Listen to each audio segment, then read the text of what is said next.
Hello and welcome to the very first installment of Prepper's Pantry. I'm Michael of Barbary, Michael other things that I'm not going to say at this particular point, also known as the Stateless Cook. I want to welcome everybody who's been supportive of me through all of the planning processes for this, and everybody else who just happens to find it. So, our first installment here, we're going to be making something this evening nice and simple. For anybody who's not familiar, this series, The Prepper's Pantry, is meant for items that you might want to stock up on in your pantry, shelf-stable items specifically, in preparation for disaster of any kind. Doesn't matter what the kind is, but sometime when you have a difficulty getting to the store, so you've got a stockpile to help last you for whatever that reason is, whether it's a weather event, riots, earthquakes, the zombies have risen, whatever the hell it happens to be. You're getting prepared, but you still want to eat something that tastes good. So that's what we're here to do. So tonight, I've got two things for you. Now, before I tell you what those two things are, let me explain one other thing about myself. So, in an attempt to not look, I have personally switched my diet to a keto diet. So, what we're going to do tonight is going to be some keto recipes specifically. You could do this normal. I'll go over that a little bit as we go into the recipes themselves. So we're doing tonight is a Southern style, I call it anyway, Southern style almond bread. It's going to be a lot like a cornbread that you might find in the South. Do this exact same thing with a cornbread mixture, whatever you've got, the type of thing, and for very similar results. And we are going to be doing chicken fried Spam steaks with sawmill gravy. So, without any further ado, let's get to cooking. Okay, so first thing we're going to get started on, here, and get our oven heating up to the right temperature. So we're going to get started on our almond bread. Now, in here, all I've got is the almond flour, almond meal, more accurately, salt, baking powder, baking soda. Okay, so what we're going to do to make ourselves our batter,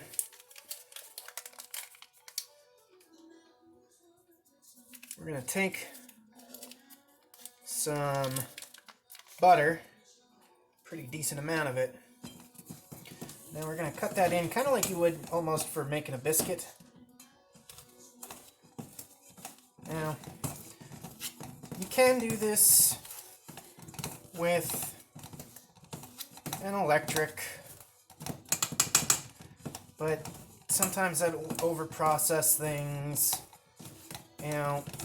I just kind of like doing things by hand a lot of the time. So what we're looking to do here is cut in this butter, rather, not just mix. And get it kind of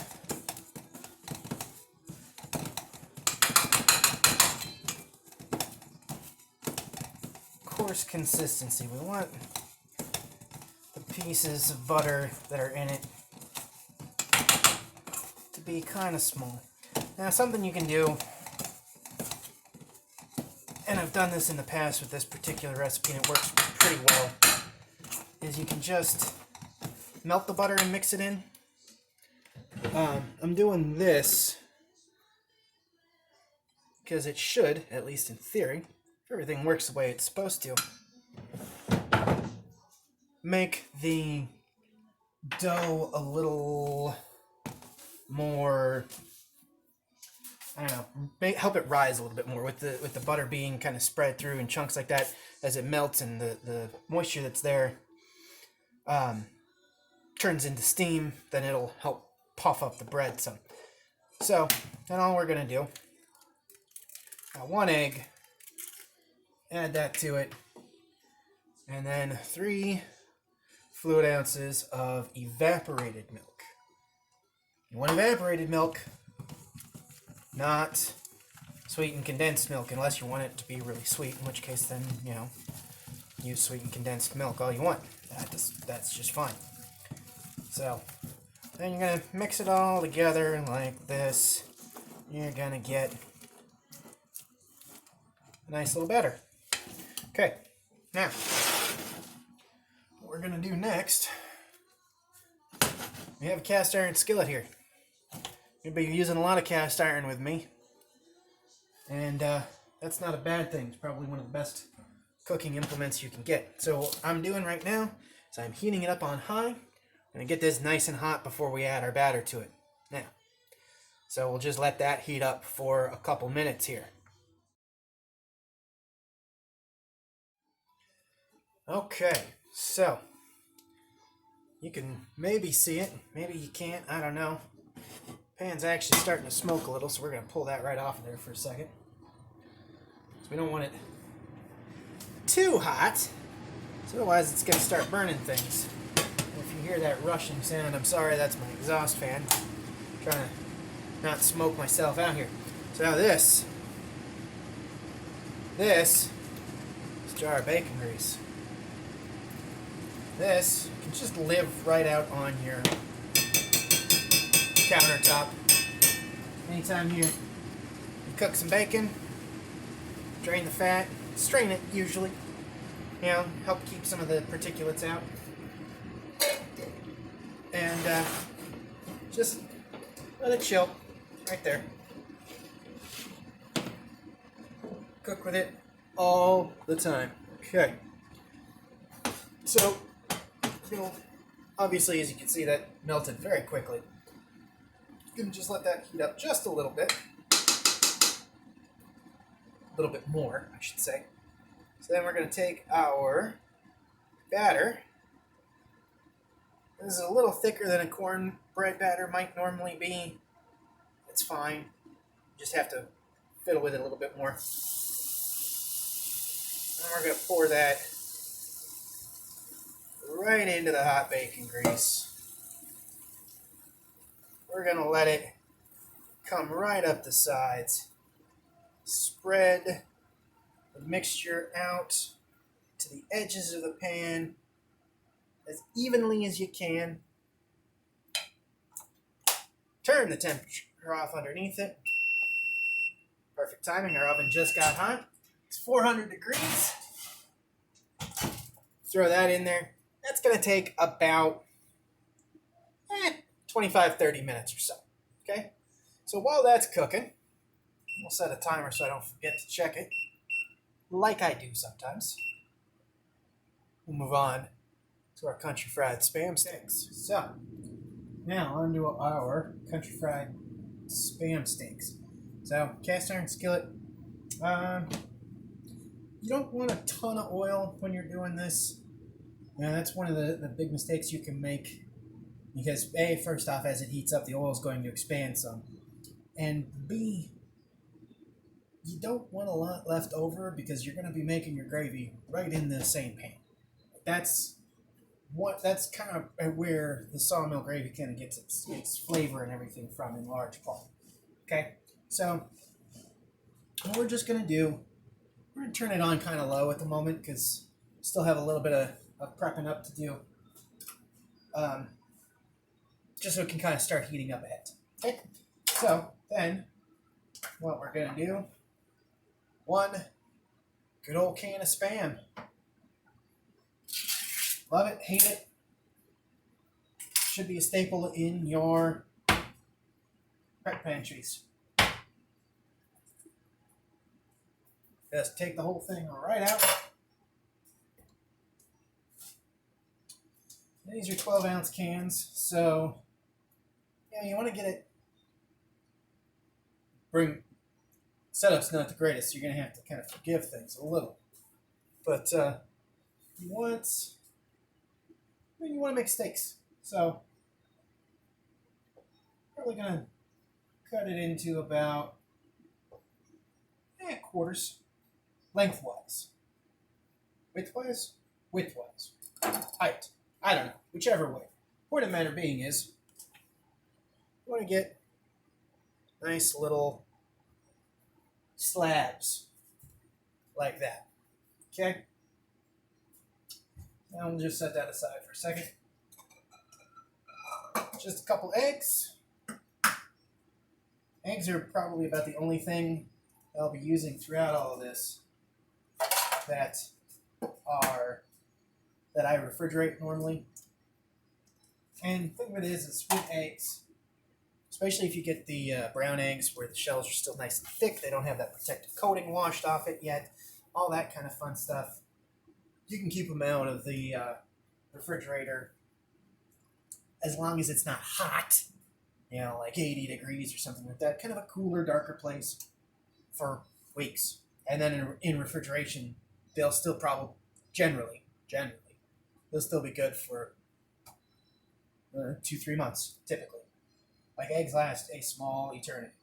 So then we're just going to add a tiny bit of evaporated milk to it, just to kind of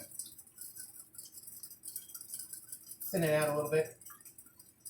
I find things like this make the breading coating, I guess, more accurate in this instance, since there's no bread in it. A little bit crisper, a little bit. Okay, so for that weird little cut there. I hate breading things with my bare hands just because I don't like the way it feels. So, now what we got going on here, this is some cracklings, pork rinds, same difference. Yeah, they're different, but close enough to the same thing. Cracklings or pork rinds, whatever you want to use, throw them in the food processor for 30 seconds because we want to get this nice fine grind. If it's too big and chunky, it's not going to stick. You don't want it to be like a powder, but you don't want it to be this chunky mess. Okay? So then I seasoned it with some celery salt, some paprika, some cayenne, some onion powder, some garlic powder. Nothing crazy. Don't want to go overboard on the salt with something like this because something like our Spam's got a lot of salt in it. I mean, we can take a look. Where did she go? There she is. So a 2-ounce serving, which is going to be a little bit smaller than what we're doing here, has got a whopping, I don't know how well you can read that. That says 790 milligrams of sodium. So, while I don't necessarily, I don't buy into the damn USDA, FDA recommendations for anything, but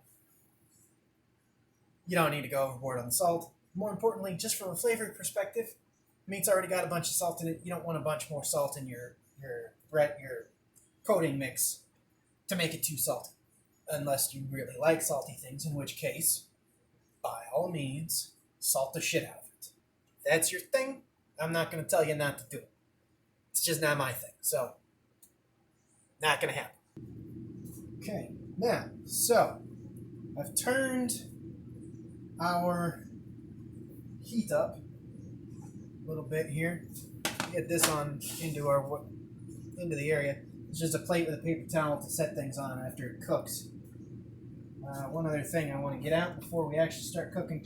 So one thing, whenever you're cooking anything, but especially something that's going to cook up kind of quickly, because remember, we're working with an already fully cooked meat product here. It's not going to need a lot of time here. Okay, we're just trying to get the breading crisp and the meat hot. All right? So make sure you've got everything ready. Make sure you've got everything ready to go, so you're not rushing while you're trying to do something else. Like I've got meat in the skillet and it's burning because I don't have the right freaking tools out. Okay, what I'm gonna use is my nice little fish spatula, because cast iron skillet using a metal utensil on it, who gives a shit? It's cast iron. What am I gonna do? Scrape it?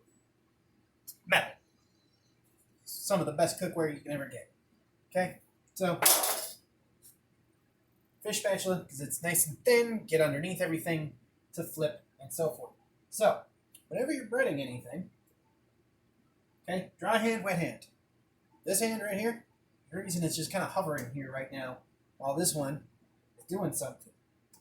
Because I don't want to get my breading, all gummed up by having a bunch of excess liquid in it. Right? So, I'm gonna just go like this.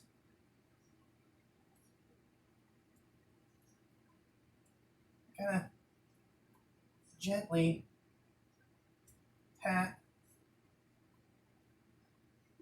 So we get a nice, looks almost kind of like a cheap fish stick type deal. Except it's not. It's cheap. I don't even know what the hell kind of meat Spam uses. I think it's pork. It's cheap something else, though. It's not fish.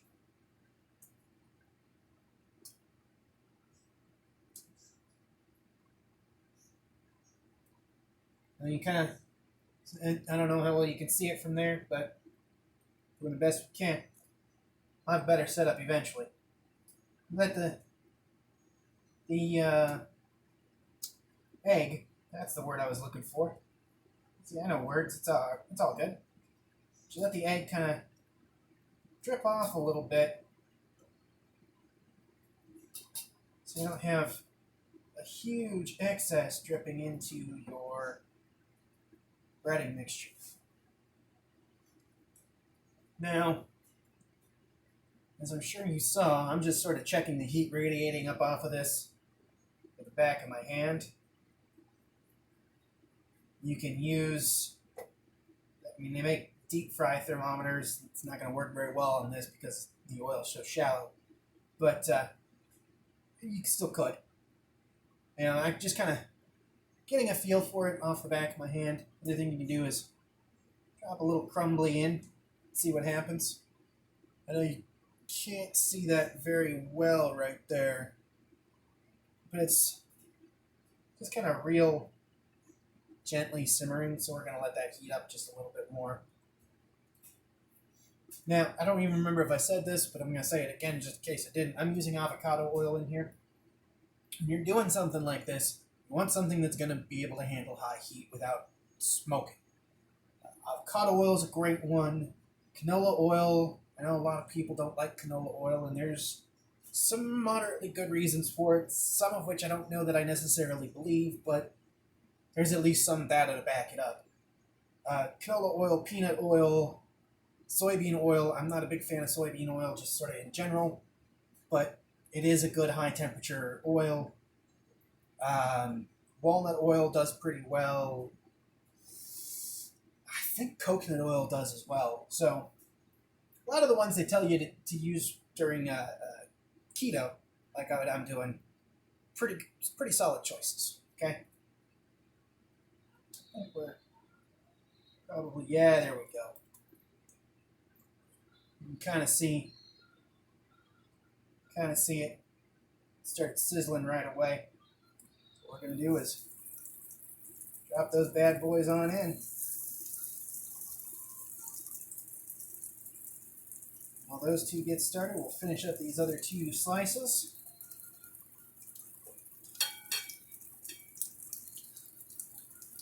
All I'm doing there with lifting the coating mix with my hands like that before dropping this next piece in, just kind of breaking it up, I guess, for lack of a better word, because it kind of condenses down as pressure gets put on it.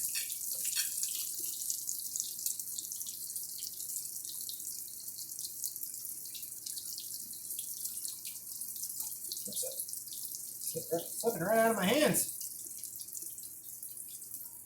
Slippery little bitch. Slippery little bitch. All right.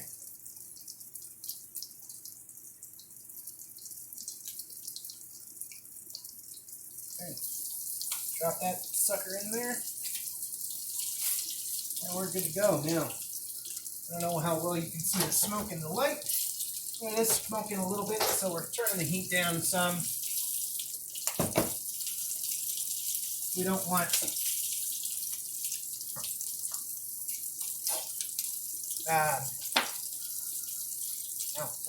the burner's still hot. We don't want it to smoke too bad, because that's going to impart a burnt taste to things.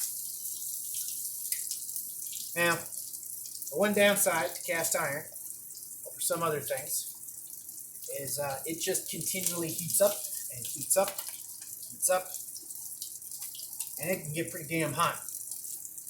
So, definitely need to make sure, once you start cooking with cast iron, you are not grabbing this with a bare hand, because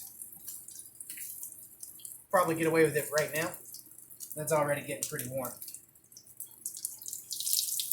Okay. And we're just going to flip these bad boys over. Kind of gently. Especially with the oil like this. Don't flip it towards yourself. Kind of get yourself out of the way. Because it can splash. And if it does, it's going to hurt. It's hot oil. That's just how it goes. Alright, so don't be a dummy. Take it from me. Hurts like hell. Done it a couple times. Not today, but just in general. Okay. Now, this can that I grabbed from off camera, this is going to be to drain some of this oil off it. Because now, if you're doing this normally, with flour, all that kind of stuff, it's going to absorb a shitload more of this oil than these are. Okay? One of the things that flour does. It absorbs liquids. So, there you go. This is not quite as absorbent. It's not absorbing quite as much. If you were doing more, it'd be a little bit better too. But I'm just doing just a little bit here. So, if I was doing, say, 2 cans of this to help feed several people, that might be a little bit better. Now, it's just kind of checking, see how the other sides are looking. Now, the problem is, probably see it a little bit, but we'll get in a little closer here. You can kind of see that some of the breading's washed off in the oil, and that's normal. That's going to happen. It's not a big deal, but that's kind of creating a layer down at the bottom too that's going to prevent the other sides from cooking quite as quickly. It's going to act kind of like an insulator. So, just going to use another checkaroonie.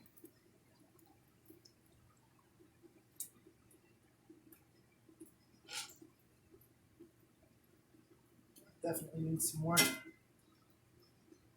course, that one probably needs some more because it's in a little bit of a cool spot.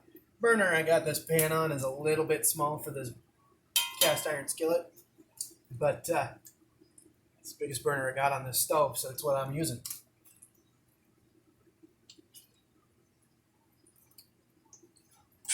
Look at our almond bread. Our almond bread's looking real good. It's smelling real good too. Alright, that one's good to go. I'll just kind of flip that way. That's what we're looking at. Just trying to get nice, crisp. Make sure everything's hot all the way through.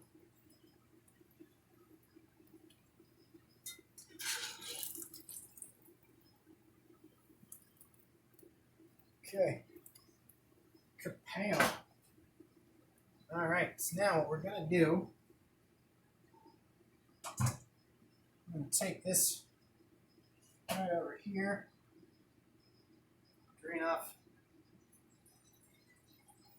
a pretty decent amount of this oil. and some of the sediment, but that's fine. You actually don't want to necessarily get rid of all that sediment in this case, because like I said before, that's sort of where this gets its flavor from. Right? So, now what we're going to do, this is ground flax meal. Bob's Red Mill does not sponsor me, but I'm open to it. This is a brand I like. I think they've got fantastic quality. And, I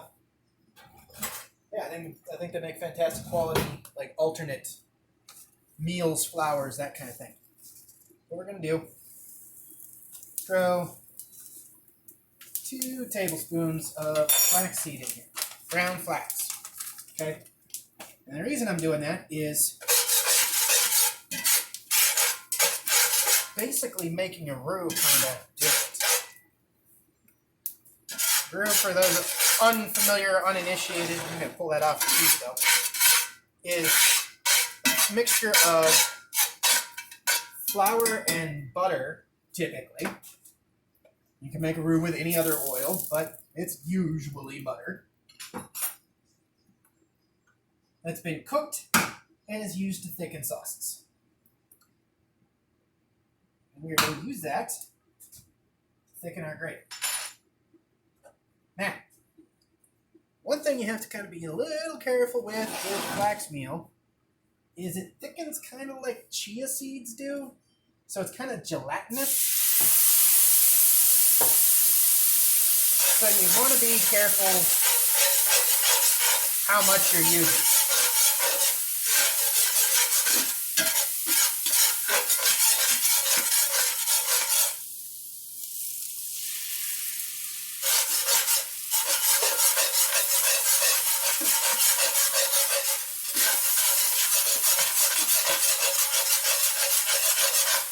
I have found, though, with the flax that it does get a little less gelatinous if you cook it first in some oil, like we did, kind of making a roux, essentially.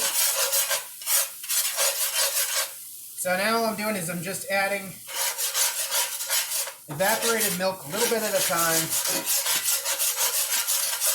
We've got our heat kind of down.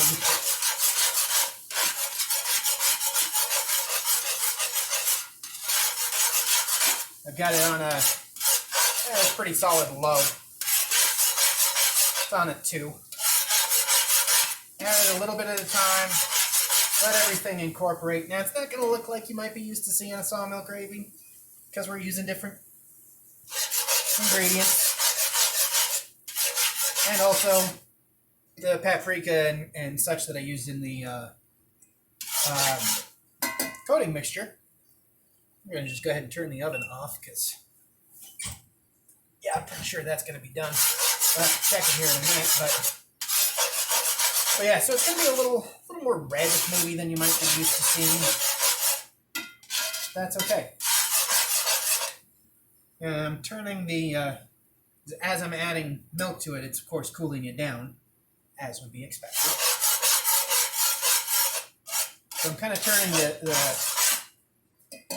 stovetop temperature up just a little bit at a time to kind of get the heat back up because we want it to simmer, because we want it to thicken. Because, we're making gravy, baby.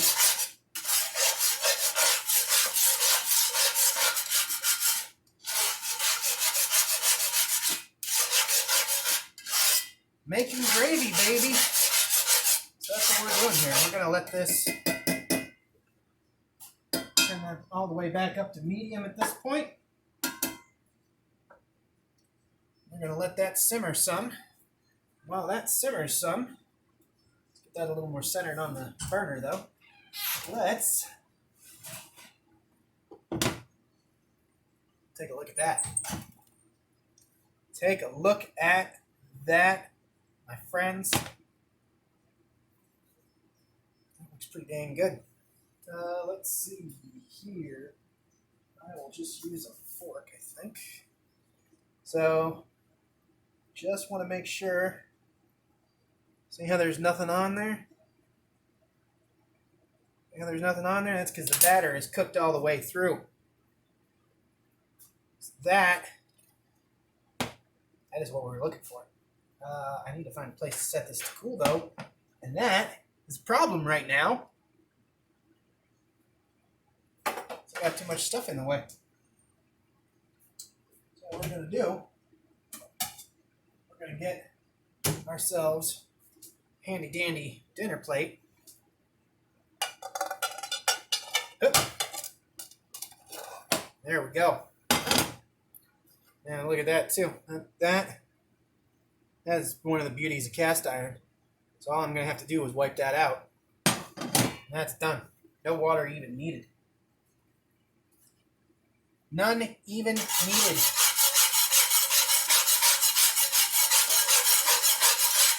Alright, how's the gravy looking? It's looking kind of gravy-like.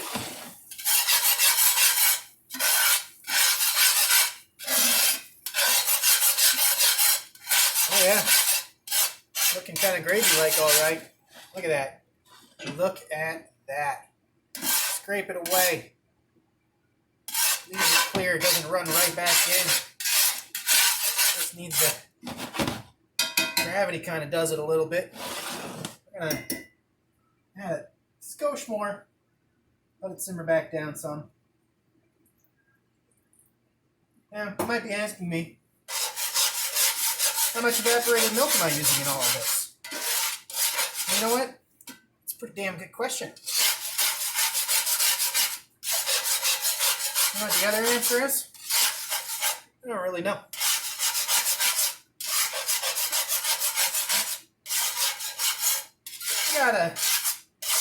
Got a pretty good guess.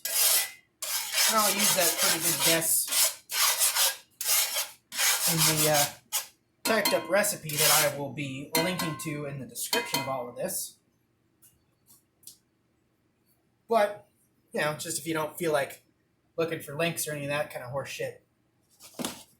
TheStatelessCook.com. That is the website that I have. That is where all of the recipes will be posted, as well as my occasional blog entry and merch store. So, you know, take a look. If there's something over there you like, maybe buy it. If there's not, you know, then don't. You know, that kind of thing. Tell a friend. Have them check it out. I think I've got interesting things to say every once in a while. You know? Alright. That looks pretty good. So I'm just going to go ahead and turn the heat off on that. And we'll even go ahead and pull it off of most of the heat. Because we, my friends, about ready to fucking eat.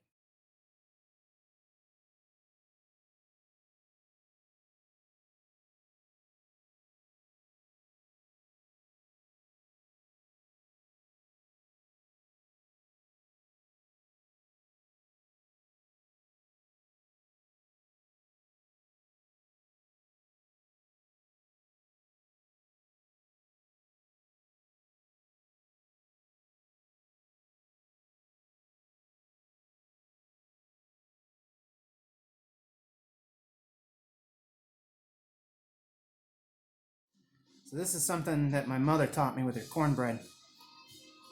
That cast iron skillet and the bacon grease gives you this nice, crisp crust. So much better. I don't know if it's a southern thing or if it's just something my great aunt taught her. Either way, highly recommended. Absolutely need to do it. Now, this bad boy. That bad, Larry. Yep. If it tastes half as good as it looks.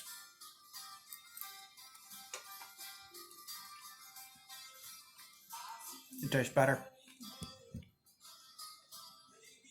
I think, anyway. So,